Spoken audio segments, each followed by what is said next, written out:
कहते हैं कि करत करत अभ्यास के जड़मति होत सुजान, रसरी आवत जात के सिल पर परत निशान। सभी को मेरा प्रणाम। सत्यदास मोटिवेशन में आपके साथ मैं हूं खुशी। प्रेरणा की एक नई कहानी आपके लिए।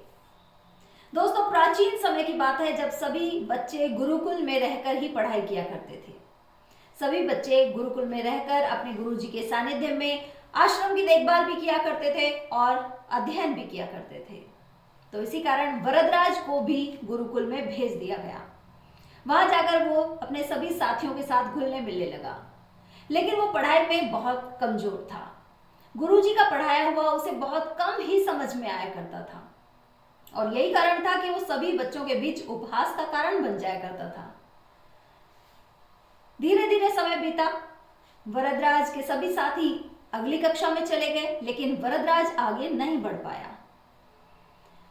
गुरुजी ने काफी प्रयास किया, लेकिन गुरुजी भी इस वरदराज को पढ़ाने में सफल नहीं हुए। तो एक दिन गुरुजी ने वरदराज को अपने पास बुलाया और कहा कि बेटा वरदराज, बेहतर होगा कि तुम वापस अपने घर चले जाओ और वहां जाकर अपने घर वालों की काम में मदद करो। वरदराज उदास हुआ, लेकिन उसने सोचा कि शायद विद्या मेरी किस्मत में ही नहीं है, इसलिए वो वापस अपने घर की तरफ चल दिया। दोपहर का समय था। उसे रास्ते में प्यास लगी। उसने इधर उधर देखा तो उसने देखा कि कुएं पर कुछ महिलाएं पानी भर रही थी। वो कुएं की तरफ चल दिया। वहां जाकर उसने देखा कि कुएं के पत्थरों पर रस्सी के निशान बने हुए थे। उसने उत्सुकतावश महिलाओं से पूछा कि आपने ये निशान कैसे बनाए। महिलाओं ने कहा कि बेटा, हमने ये निशान नहीं बनाए। इस कोमल सी रस्सी के बार बार आने जाने से इस कठोर पत्थर पर अपने आप ही निशान बन गए। अब वरदराज आश्चर्यचकित हुआ और उसने सोचा कि इतनी कोमल रस्सी से बार बार आने जाने से इतने कठोर पत्थर पर जब निशान बन सकते हैं, तो क्या मैं बार बार कोशिश करके अपनी विद्या ग्रहण नहीं कर सकता? उसने सोचा और वो वापस गुरुकुल की तरफ चल दिया और पूरे आत्मविश्वास के साथ वो गुरुकुल की तरफ गया और वहां जाकर उसने कड़ी मेहनत की।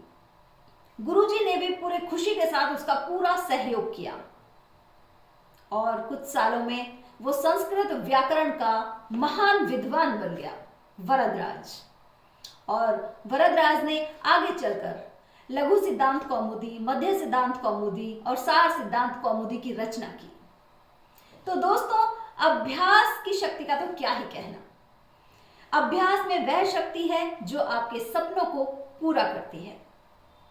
यदि हम बिना अभ्यास किए सिर्फ किस्मत के भरोसे बैठे रहेंगे तो हमें पछतावे के सिवाय कुछ भी हाथ नहीं लगेगा। इसलिए उठे, पूरे लगन, आत्मविश्वास, धैर्य, परिश्रम के साथ अपने काम में जुट जाएं और अपने सपनों को पूरा करें। अंत में मैं यही कहूंगी कि कभी हार मत मानो। आज कठिन है, कल और बेहतर होगा और कल के बाद का दिन आपका होगा। धन्यवाद।